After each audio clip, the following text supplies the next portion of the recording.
Alright, today I am giving an in-depth review of the Revel Performa 3 M106. And kind of these. But not really. But kind of. Mostly these. And that. And that. Kind of. But again, mostly these.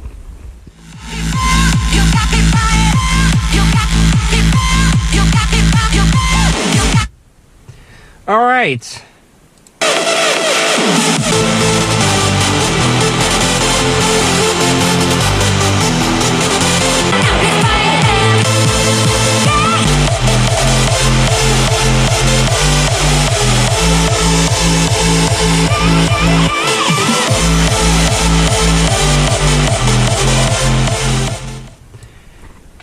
The Revel M106 Performa 3s. I've been getting into the passive world recently, baby.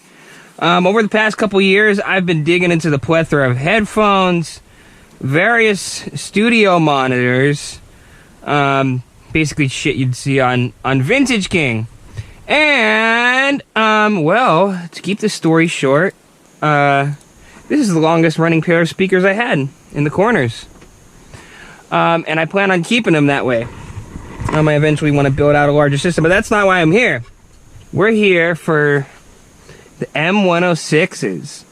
I figured I have this amp, and I'm kind of sick of diving into studio monitors. I want to see what the rest of the world has to offer in terms of speakers. Particularly why I'm doing this video is to give you guys a lowdown of what it's like to listen and dissect. And I did a mastering project on these with hardstyle dance music. Hardstyle and hardcore. Gabber. Big EDM. Not just electronic music that's like... okay, more on the clubby side of things. The heavier clubby side of shit, right? God, I love that fucking track that just played right now. Reason what got me interested in these in particular. This mid/low-end woofer, I saw these Masanovics RTM 10, and it's this guy, he's a younger guy who kind of got into, he makes ribbon microphones, right? His company makes ribbon microphones, and he made this three-way speaker that's ribbon tweeter, those as mids. These are 6-inch drivers, I think. And 10-inch sides. So anyhow, I've seen these also on the, oh gosh, the Buchard S400s. Anyhow, so I've seen this driver on a few different designs. And it's the SB Acoustics.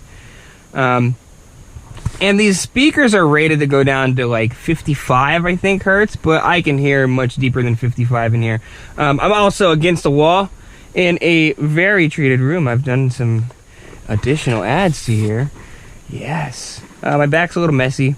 And listening here on these things, right? Okay, I'm kind of going to give a little... I'm going to give frequency range responses, opinions, and I'm going to give imaging response and opinions, clarity response and opinions, depth response and opinions, macro and micro dynamics, and cleanliness of the frequency responses and ranges. Not so much in the instrumentation and what feels like it's right in front of you, and sure, you can go with depth for that. But here's the thing, right? Like, I think if you're questioning, should I get a sub with these? And if you're producing dance music, rather than just a listener, I am a producer, mix, and master engineer, and I've been considering myself a mastering engineer because I've been doing a lot of reading, and a lot of listening, and a lot of seeing what other guys do, and I've been doing it as a side profession at this point. So, and I've really been diving deep into like what it is to bring a vision of a mix to life and doing it properly with file formats and whatnot. Anyhow, let's not get into there.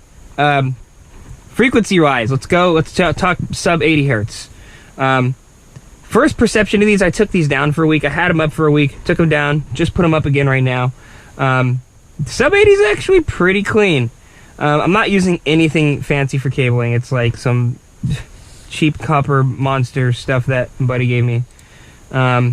And I know these tracks fairly well. The D-Block and Estefan Enter Your Mind album, just fucking unreal. And so I know kind of the timbre of what goes on in these songs. Low ends, pretty buttery. Once you hit into that F note, though, it starts to roll off kind of quickly. And I'll just...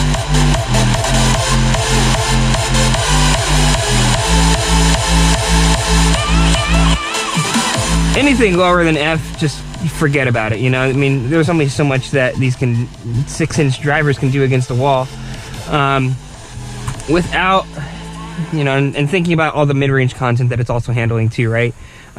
It seems like it has a pretty wide sweet spot. You know, when I had the Barefoots right there, I had these Barefoot Footprint O2s. I had to fit my head, like, damn near perfect. This table is laser measured from the wall. This table is laser measured from the side. I know when I look in the side, I know what I'm listening to, what's sitting where. You might think, the toe is two in or two out. The speakers are too far in. The toe, I think, is just right. Minus a couple of degrees, but I can get a good sense. I will say transient response up in the higher end, 10K plus, is pretty decipherable. They do come with foam plugs, and those have come in handy. The reason why I'm on this whole mission, especially for bookshelves right now, is because the Genelex's mains are just so intense that, and also this mix cube is just like, it's almost too hyper detailed to where like I'm kind of getting lost into what should sound good, right? You know, like you can almost, it's a great additional tool, but it's not like the end-all be-all for like, you need to make it sound good here, because it's actually very detailed. So that's why I'm on a mission with these and trying to figure out, okay, what's not too bass heavy, and can give me a good mid-range translation. I think that's almost I'm fighting to be, what can I get that's still fun and still does a job like an NS10 should. And truth of the matter, I haven't even listened to the NS10s, but let's get back into these speakers.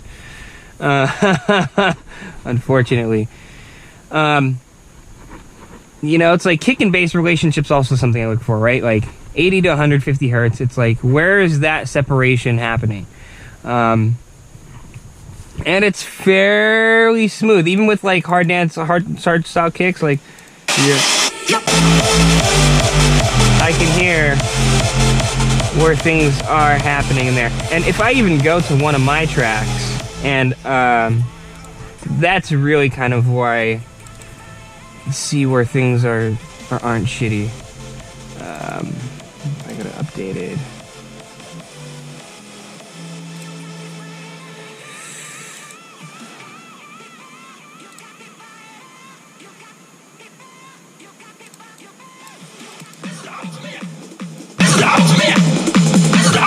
Yeah, I can tell where things in the 150 hertz to 250, even up to 350 are it's taking too much space up right in the mix. Certainly in that beginning. Some of that vocal mixing I know is bad, and I gotta go back in there. So I think that lower end translation, for those who are really kind of trying to hear instruments, these things aren't gonna, it's like they're not making it sound bad, but it's not pleasant to listen to when you're mixing horribly. That's kind of something I had struggled with other various bookshelf studio monitors, quote unquote. These things retail for $2,200, man. I mean, you can get them at various prices nowadays. But I can tell, like, even with this track, when things aren't bright enough, and when certain things from your upper treble 5 to 8K to 8 to 10, and then even like 10 to like 14, and then like above that is like, okay, you got the ballpark.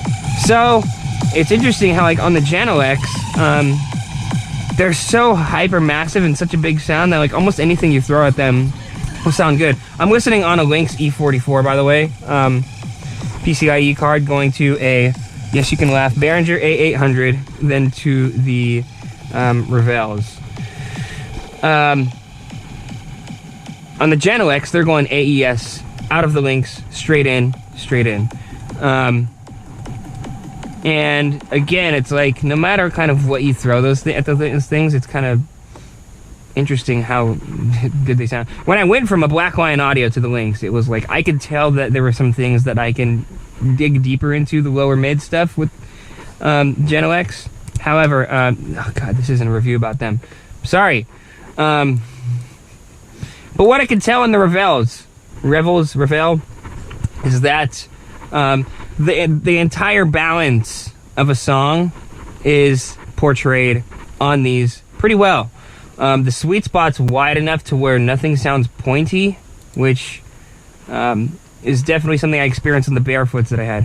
When I had the Focal Twins, they did not seem to portray that as much with the inverted dome tweeter, and there wasn't really much of a waveguide, so there wasn't really too much negative room to play with. Like I wasn't completely stuck, but there were some points where, like, if I step out of a hot seat, it would be obvious of that I'm not hearing what the speaker's supposed to be playing. With these, it's pretty forgiving. With the Genelex, it's very forgiving. But you're considering 4 times the cost of the speaker. With these little guys, man, I mean, they're packing pretty well. From 500 to, like, let's just do 500 to, like, 1K, right? I mean, no, 500 to 3K, because within that band, it's like, you have so much information there, but these I will say, in their natural state, are a little bit nasally. You know, you've probably seen ASR review, should I say it, and their Spectrum reports, but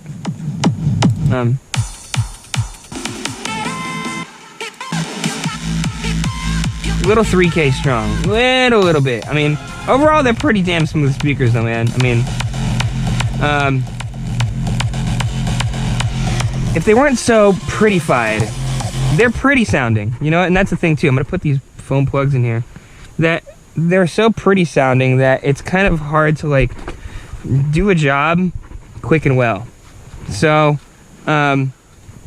that's kind of not what you want, but you also don't want boring. When I had the Focals, I thought those were boring. I had the Focal CMS 50s in here for a while, and I've been just trying to get out of that realm. I'm not a fan of the tweeter, and I don't think the woofer / mid is very revealing enough to where I could do work. Literally, I had these KEF C55s up there. I got these for $50 on OfferUp, and these things are doing a better job for me than those Focals ever did. There, I said it. Yeah, that's what I really can appreciate about these, especially with Hardstyle. The tails and the punch separation of frequency response and levels is very revealing. I think all reverbs out of this thing almost sound just pretty no matter what. That's what I was kind of trying to figure out too when I was producing on these for a little bit. They are a little too forgiving in that regard, which is what these actually do really well at, man. These C55s, I love these things. As big, as bulky as they are, they don't go very low. They honestly don't even go as low as these things. These things pack a freaking awesome punch. And if I go back to my the imaging of reverbs, I could tell what's happening. Very clear on these. I would say there's a Phantom Center, you know, a decent one, because I could tell some of these drums that I mixed in are intentionally widened. I could tell the vocal's a little darker than it should be. Boy, I heard a bad reverb in there that's kind of nasty. Oh, I like that snare though. So, microdynamics.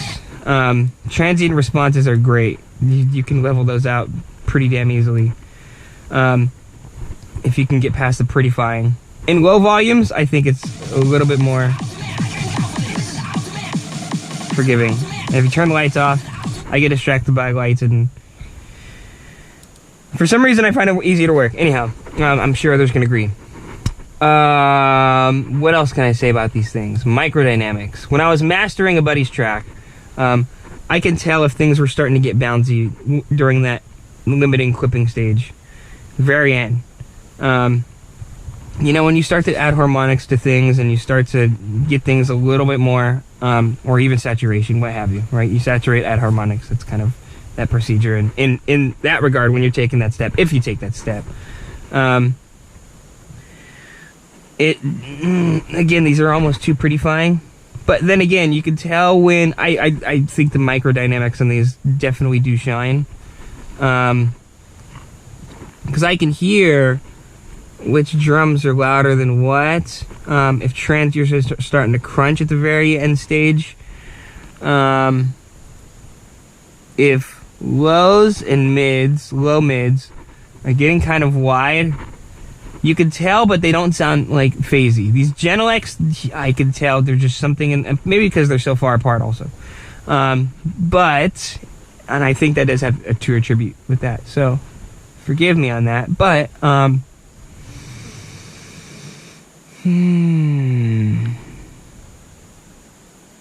they are beautiful. They look awesome.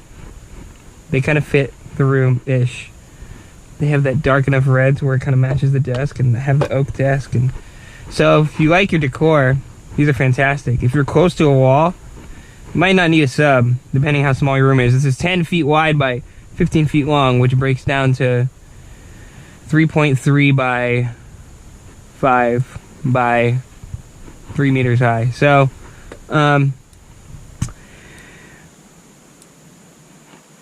I don't know what else I could share about these too much, except that they're kind of expensive. The parts that, I mean, there's a few of the reviews on these, man. Danny Ritchie goes a deeper dive into these speakers. But then again, right, you know, I'm doing this from a standpoint of listening to electronic dance music, particularly heavier styles. This is an 800 watt amp. I don't know how much you really need to drive it. They're at like a quarter of the way, and Fubar is at negative 26. I can't go with this.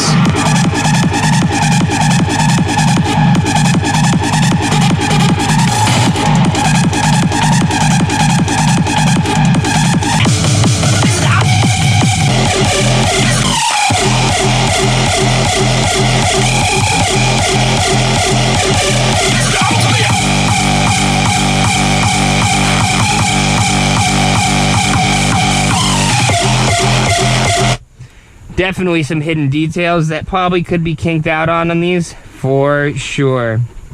Kinked out in the track that I can hear on these. Let me rephrase that, buddy. So, if you're ever into the passive world, it's a fun deal. I like these better than the Adams. I like them better than the Yamahas. If anything, they're like what I wanted the Barefoots to be, if anything. If that makes any sense. Like the highs are sweet. Barefoots is kind of it's a little, it's not very entertaining in some regard. The mids on these are just super smooth. I think they're just smooth to listen to. I don't know how long I could work on these though.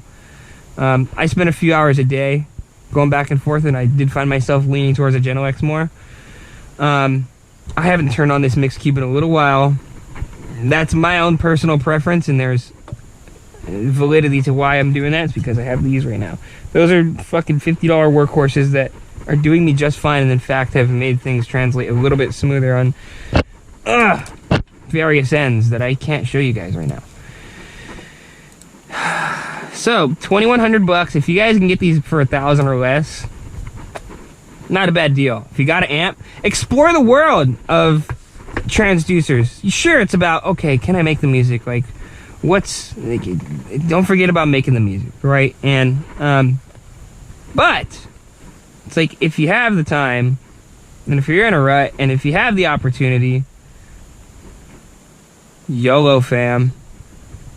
I don't know if I'm going to be keeping these. I think they're a little too nice looking for in here. I need some little more ruggedness. They are 20 pounds each. They're not bi-amped, which is fine. I haven't experienced enough to see the necessity for bi-amping, especially when I'm just trying to work. But I wanted to do this video review for anybody else who is interested in not just putting these in their home theater system to listen to smooth jazz or classical or very underground electronic music that electronic music phrase that covers maybe too wide of an umbrella. I'm focusing on heavier club shit, and I know I've said that 3 times, 4 times, 5 times. So for what it's worth, Revel Performa 3 M106. I will give an in-depth review on the Channel X here really soon. If I didn't answer the things that I had specified in the beginning of the video, shoot me a message. I'm always on my fucking computer or always on my phone. Feel free to reach out. The Buckness. You can find me everywhere. SoundCloud, Spotify, the whole 9. So, have a good one, y'all.